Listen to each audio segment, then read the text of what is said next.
yun. Sasampak. So yun na, isang pa na.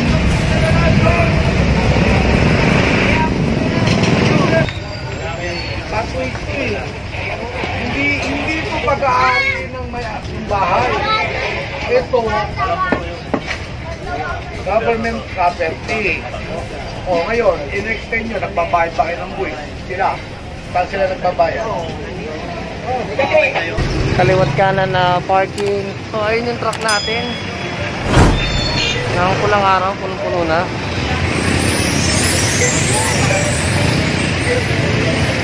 So ayan ata, si Kapitana ata to.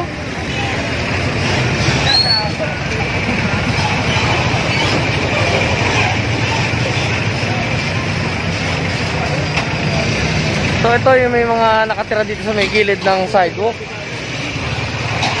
Na ayan, pinaalis na nila. So ayan, dito na siya natutulog sa sidewalk. Ginawa niya ng bahay. Ginawa na nilang bahay mag-asawa yung ano, yung sidewalk. Oo, samahan niya pa makatingin. Makatingin. Ay kaya nga nandito lang kami. Pwede naman sabi ko. Siya na nakaabala. Siya pa galit. So ito bawal to mga drum-drum na to dito. Saka yung mga sanggana. Gamitin nyo na lang na, sayang yung tubig.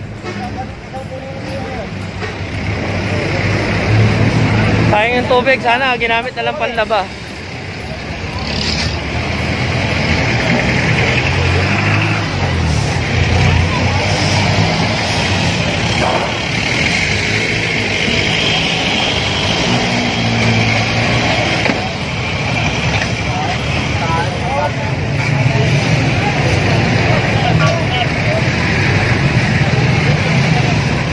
Wait lang.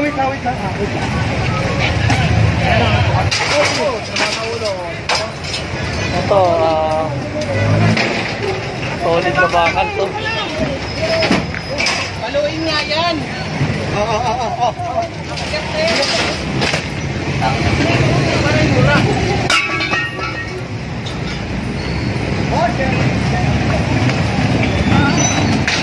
Wait.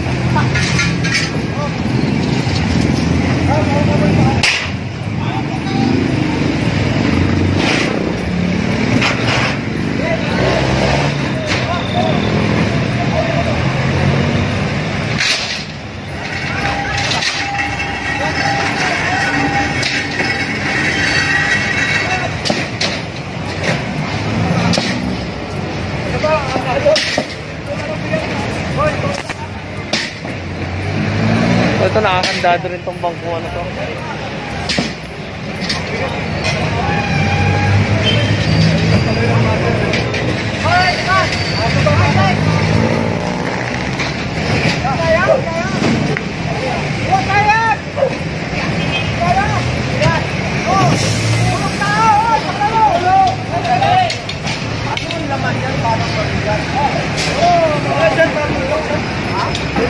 Ito pala itong mga toolbox to, mga gamit to.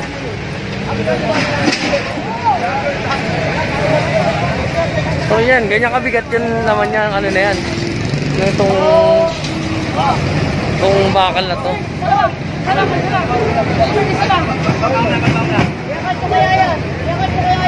So yung bawat isa niya napakabigat. Kaya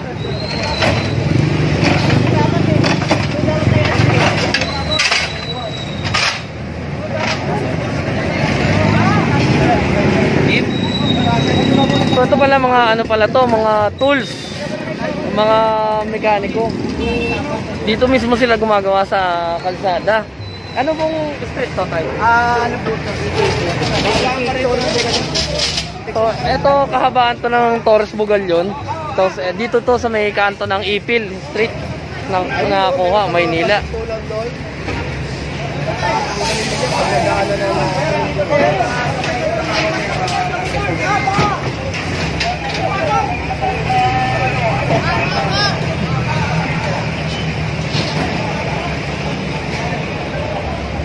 So pinapaliwanag ni Sir Memel dito yung mga illegal parking kay chairman. So dito ang sinasabi kasi ni Sir Memel dito, pati yung sidewalk na nalagyan na ng bubong. Tapos yung pinaka, ayun oh, konti na lang yung madadaanan ng tao. So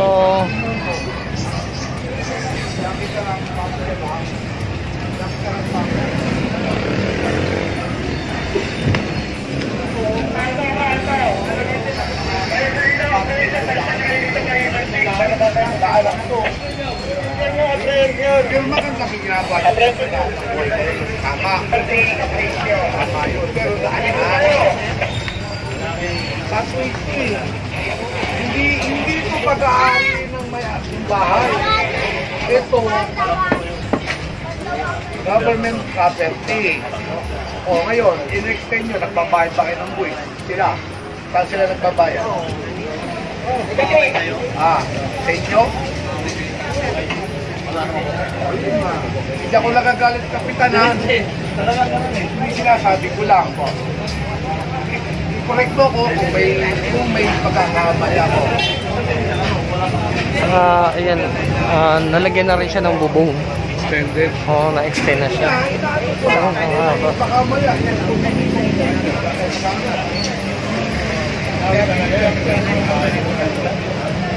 So, eto ngayon, warningan muna ni Sir. Yung kapitan tayo ito kami mo, kaya kapitan ka, ibigay mo sa may nabakal mo. Linisin mo yung bahay. Kung ito bahay mo, linisin mo pa. Hindi. Yung nga lang, kung masalo, bawasan mo. Kung masalo, bigyan mo ng samsi pa. Yan. Baka ito magdaanan. Gusto mo ba ang anak mo, ang apo mo, o ang misis mo dadaan sa kalsada? Tapos ito, nakasigil sa kung mahagip ng mga ang laki ng kinain mo.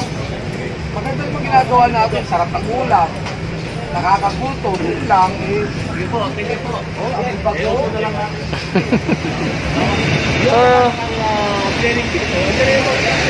Yung nakarang clearing natin dito, yun na, natikita na to mga to. Ngayon nandito na naman, ito colorum yan, gawa ng single na motor, nilagyan, kinabitan niya ng sidecar. Lalo na mga estudyante pa yung ano niya, yung pasahero niya. Ito mga to, pagawaan to ng ano, ng mga makina, ng mga ginagamit na pantahin ng mga basahan. Andito na tayo sa Abad Santos. Kakaanan tayo ng Tayuman. Papunta na tayo ng ano, ng Pretil.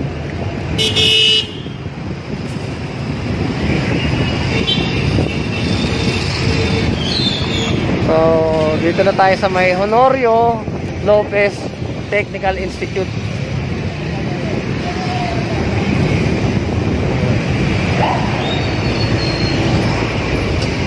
Kakaliwa tayo ulit dito sa may ano, Dagupan.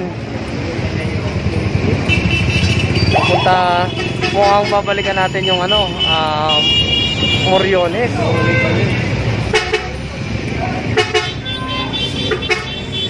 So yun, sasampak.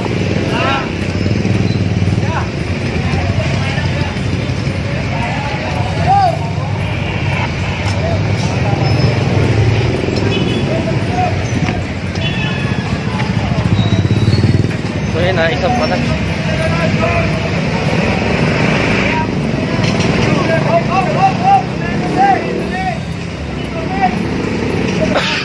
Makabigat na talaga nung ano, yung sidecar.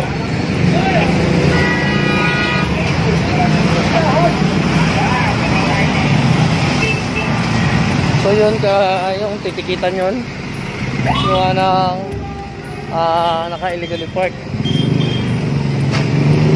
Dito may nahuli na ano, walang helmet.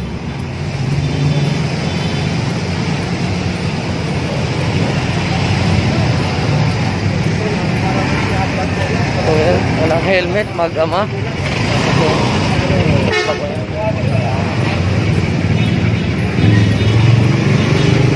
Walang helmet. Paalala natin sa mga kapwa natin motorista, ugaliin natin magsuot ng helmet para na rin sa ating kaligtasan, at dalhin natin ang ating mga lisensya para hindi tayo abala. So ayan, palabas pa sana si kuya.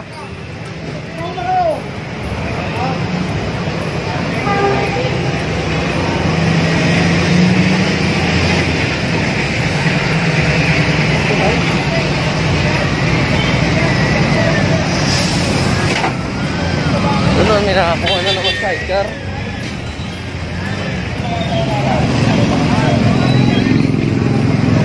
Palagi na lang tayo may nakukuha ng sidecar dito. Ito to, malapit sa may Pulyon Street. Sa ako pa rin ang Dagupan.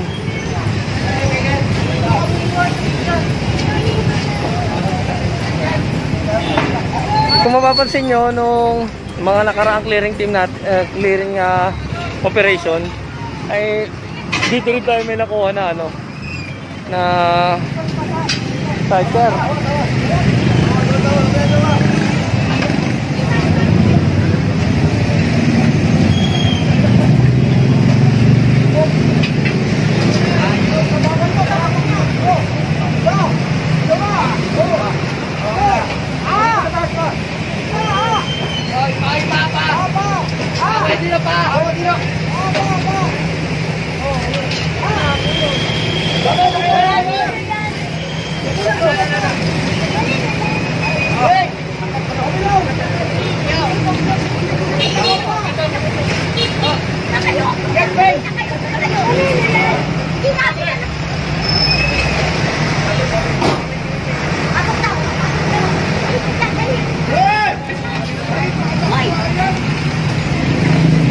So yun, nagtitinda ng pares dito, pinausog na ni Sir Memo. Ayun, nakita nyo, ginawa na rin kainan yung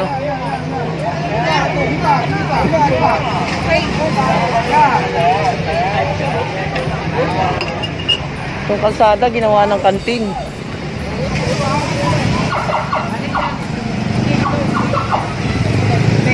Chairman ako. Skip ko yun. Ano pa kayo? Yun! Kaya meron sabi mo. So, ito si chairman pala to si Sir dito. Nakatikitan siya. Nandito na tayo sa may merkado.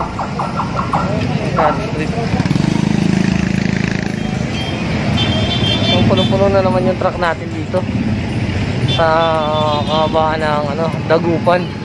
So, papunta pa tayo ng Moriones. So, ito, ayan, nakita nyo ng mga panghakot dyan na natin. Nililinis talaga yung mga estero dito sa Tondo.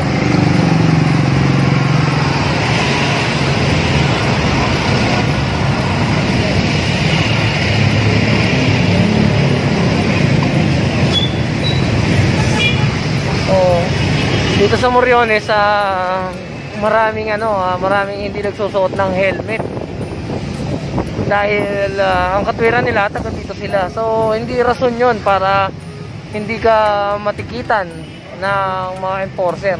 Pakalusot ka man dun sa ibang enforcer, dun sa iba ay siguradong matitikitan ka. So kung mapapansin nyo dati ng mga panahon ni Atienza, bagong pintura to at maganda. Ito yung palagi na pipicture dun sa palabas na Maynila tuwing Sabado ng tanghali. So ito yun. Hindi ko lang alam kung anong plano ngayon dito ni Yorme. Siyempre may plano si Yorme dyan. Pagagandahin niya tong park na to. So babantayan natin tong palagi ko kayong i-update tungkol sa park na to, tong Moriones Park na to. So doon may bike na pinabaklas. Dito to sa may baba ng Pinoy Lodge. So ito yung madalas makuha na ng basyo ng ng soft drinks. Naka-illegally park, wala na